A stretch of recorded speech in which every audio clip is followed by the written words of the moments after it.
Hi, I'm Alison Nichol for SquareEyed.tv.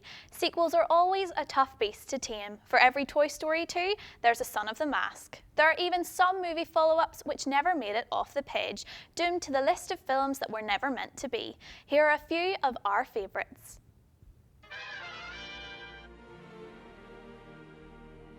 This summer may have seen Jurassic World dominate the box office, but there were plans for a fourth film a decade ago. Though Jurassic Park 3 wasn't well received by critics, its box office draw merited a follow-up. However, cracking the story proved more difficult than anticipated. William Monaghan, who would go on to write The Departed, penned a draft. Jeff Goldblum and Richard Attenborough were set to return, and even Keira Knightley was approached for a role. The version which came closest to seeing the light of day was written by John Sayles and saw an ex-Navy SEAL sent to Isla Nublar, now owned by a Swiss corporation, to retrieve a canister of genetic material for John Hammond. He would use it to engineer a brand new breed of dinosaur to wipe out the other remaining species. From there, the story took a twist for the bizarre, with Harris ending up captured and held in a castle in the Swiss Alps, and even rumours of human dino hybrids dressed in bulletproof armour. Frankly, we prefer Jurassic World. Alien 3 had a very troubled production.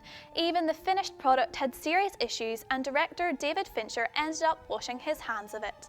However, it could have been a very different film indeed. Long before Fincher was on board, Vincent Ward was hired to direct a version which was set on a wooden planet. Yes, that's right, a wooden planet. Constructed from an old satellite clad in wood, it was home for a sect who rejected modern technology and encountered the alien as it wreaked havoc through their world. Unfortunately, Fox announced a release date that put huge time pressure on the production. Doubts about Ward's wooden planet came to the fore, and the director left, with the film morphing into Fincher's version set on a penal colony. Ironically, the film we saw didn't actually make it into cinemas for Fox's deadline. One of the most famed sequels never to make it onto screens was the 1990s return of The Man of Steel. Starring Nicolas Cage as the titular hero and directed by Tim Burton, the film was set to revolve around the death of Superman's story arc from the comics and featuring villains Brainiac, Lex Luthor and Doomsday. Before Burton was brought on board, Kevin Smith was hired to come up with the script. Himself a massive comic book geek, Smith's draft didn't sit well with Burton, who brought in his own writers to reshape it. Things progressed so far that Cage even attended a costume fitting, but disagreements over budgets and a delay in production saw Burton leave in order to direct Sleepy Hollow. With another director needed, Michael Bay and Brett Ratner were among those who were approached, but both turned it down. The tortured production became the subject of the documentary The Death of Superman Lives, released earlier this year. The next time we saw the superhero on the big screen was Superman Returns in 2006, which was unanimously slammed by fans and critics.